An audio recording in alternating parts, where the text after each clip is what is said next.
Hello বন্ধুস, welcome back to my channel miss Sudisha. Thumbnail দেখে তো বুঝেই গেছো আজকের ব্লগে আমি কি শেয়ার করব। ইয়েস, আমি কিছুদিন আগে গেছিলাম সোনাঝুরি মানে বোলপুর, সেটাই ব্লগ তোমাদের সাথে আজ শেয়ার করব।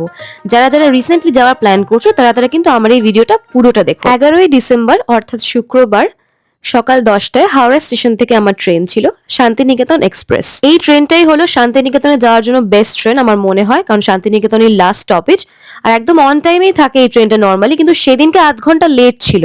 তাই জন্যই ফুড কোর্টে এসেছি যদি কিছু খাওয়া যায়, কারণ সকালবেলা একদম আর্লি মর্নিং না খেয়েই বেরোতে হয়েছিল। আর এই বিশাল বড় মশালা ডোসাটা অর্ডার করেছিলাম, এটার দাম নিয়েছিল 120 টাকা। 120 টাকা দামের হিসেবে ধোসাটার সাইজটাও যথেষ্ট ভালো ছিল। একটা মানুষ মানে ওখানে কেউই পুরো খেতে পারছিল না, আমিও খেতে পারিনি পুরোটা। আমাদের ট্রেন লেট।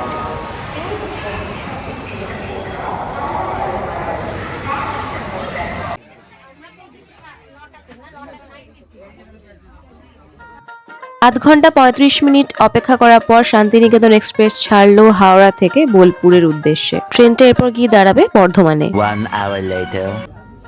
বর্ধমানে এসে পৌঁছালো। বর্ধমান পেরোচ্ছি আমরা এখন।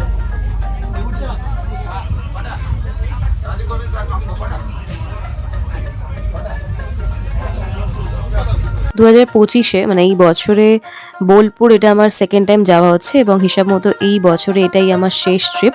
আমি বোলপুর গেছিলাম এই বছরের শুরুতেই জানুয়ারিতে, আবার এই বছরের শেষে ডিসেম্বরে এসে পৌঁছালাম। বোলপুরে আসতে আমার কখনোই না নেই, আমি জানি না কেন আমার বোলপুরে আসতে এত ভালো লাগে। এই জায়গাতে প্রায় 3-4 বার এসে ঘুরেছি, তবু এই জায়গাটা আমার খুবই ভালো লাগে। তো চলো আমরা এসে পৌঁছে গেছি, ব্লগটা আরও এগোতে থাকি। আমার এবারের স্টে হচ্ছে সোনাঝুরি বাগানবাড়ি, যেটা একদম নতুন খুলেছে, প্রপার্টিটা জাস্ট 1 বছর হয়েছে। যেটা যেতে গেলে সোনাঝুরি হাটটা পেরিয়ে যেতে হয়, পায়ে হেঁটে জাস্ট 5 মিনিট লাগে, মানে একদমই কাছে। এটা হচ্ছে আমার রুম। নর্মাল রুমের প্রাইস এখানে 2200 টাকা থেকে স্টার্টিং হচ্ছে। রুমটার মধ্যে বেশ একটা হোমলি ফিলিংস রয়েছে। কিন্তু চেক ইন করে গেছি। রুমটা আমার পড়েছে গ্রাউন্ড ফ্লোরে। রুমের এখানে একটা জানলা আছে, জানলাটা দিয়ে বাইরেটা দেখা যাচ্ছে।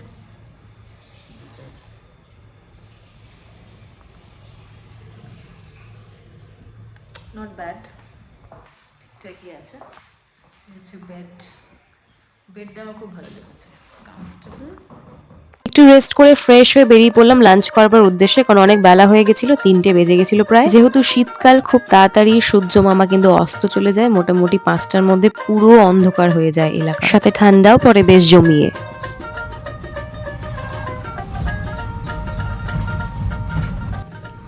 সোজা পথ ছেড়ে আমি চলেছি জঙ্গলের পথে, কারণ অ্যাডভেঞ্চার করতে ভালোবাসি। এই কথাটা টোটোর দাদাকে বলাতে সোজা পথ ছেড়ে এই জঙ্গলের পথ ধরেছেন উনি। বেশ ভালো লাগছে কিন্তু যেতে। এসে পৌঁছালাম বনবিথির হেসেলঘর। আজ থেকে প্রায় 3-4 বছর আগে যখন এসেছিলাম তখন শুধুই এটা একটা রেস্টুরেন্ট ছিল, এখন এখানে থাকার ব্যবস্থাও করে দিয়েছে।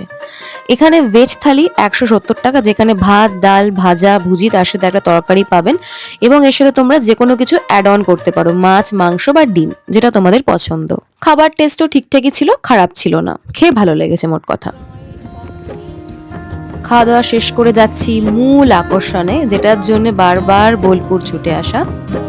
তার আগে একটু একটা জায়গা ঘুরিয়ে দেখিয়ে দিই তোমাদেরকে, এই বৌদ্ধ মূর্তিটা। এখানে বুদ্ধিস্ট কালচারের কিছু জিনিস দেখার জন্য তোমরা দেখতে পাবে। খুবই শান্ত নিরিবিলি একটা পরিবেশ।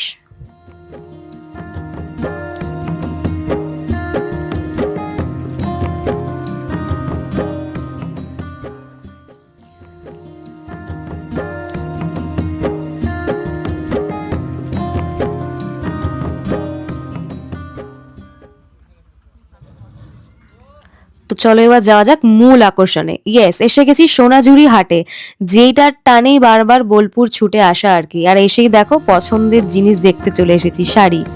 মেয়েরা শাড়ির কথা শুনলেই পাগল হয়ে যায়, তার মধ্যে আমি একজন। শাড়ি পরতে খুব ভালোবাসি, কিন্তু আনফর্চুনেটলি শাড়ি পরতে পারি না একা একা।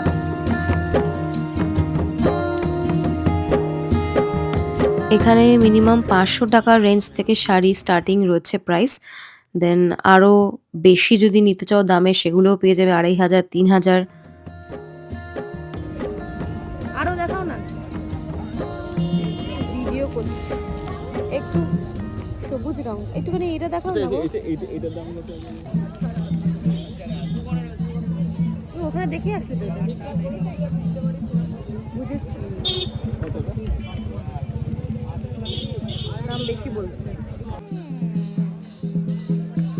অনেক কিছুই এখানে রয়েছে, যেমন গয়না রয়েছে, তাহলে তুমি দেখে নিচ্ছ ব্যাগ কোনটা রয়েছে, কোনটা? ছেলেদের জন্য পাঞ্জাবি রয়েছে, খুব সুন্দর ডিজাইনার, সবকিছুই কিন্তু কটনের তৈরি। দেখো এখানে ব্যাগ তার সাথে রয়েছে আর রয়েছে ব্লাউজ রয়েছে, এখানে মেয়েদের জন্য ড্রেস রয়েছে, মানে ফ্রকের মতো ড্রেস, কুর্তি রয়েছে। আমি একটা শাড়ি কিনেছি, একটা ড্রেস কিনেছি, মানে ফ্রক কিনেছি।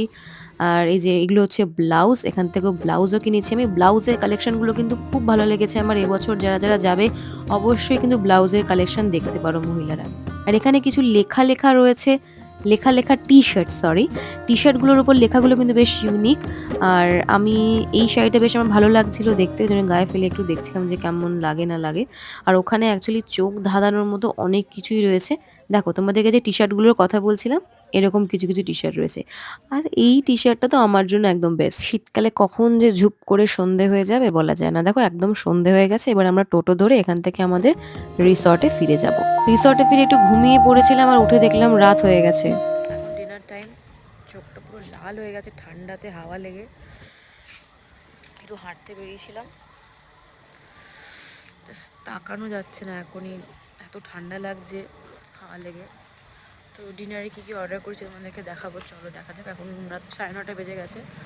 এখানে রেস্টুরেন্টে খেতে গেলে 9:30টার মধ্যে খেতে আসতে হয়, আর 7:30টার মধ্যে খাবার অর্ডার দিতে হয় বাই ফোন, বা রিসেপশনে এসেও খাবার অর্ডার দিয়ে দিতে পারো। রাতে রুটি, মাটন আর মিক্স ভেজ অর্ডার করেছিলাম। ওদের মাটনটা কিন্তু বীভৎস সুন্দর খেতে, অবশ্যই কিন্তু তোমরা ট্রাই করবে যারা থাকবে ওখানে। তো বোলপুর ব্লগের ফার্স্ট পার্টটা এখানেই শেষ করছি। ভিডিওটা যদি ভালো লেগে থাকে অবশ্যই কিন্তু কমেন্ট করে জানাতে ভুলো না, আর একটা লাইক করে দিও। খুব শিগগিরই সেকেন্ড পার্টটাও নিয়ে আসবো আমার এই চ্যানেলে। ততক্ষণ অবধি সাবস্ক্রাইব করে বেল আইকনটা প্রেস করে দাও, যাতে টাইমলি নোটিফিকেশন পেয়ে যাও যখনই আমি ভিডিও আপলোড করব।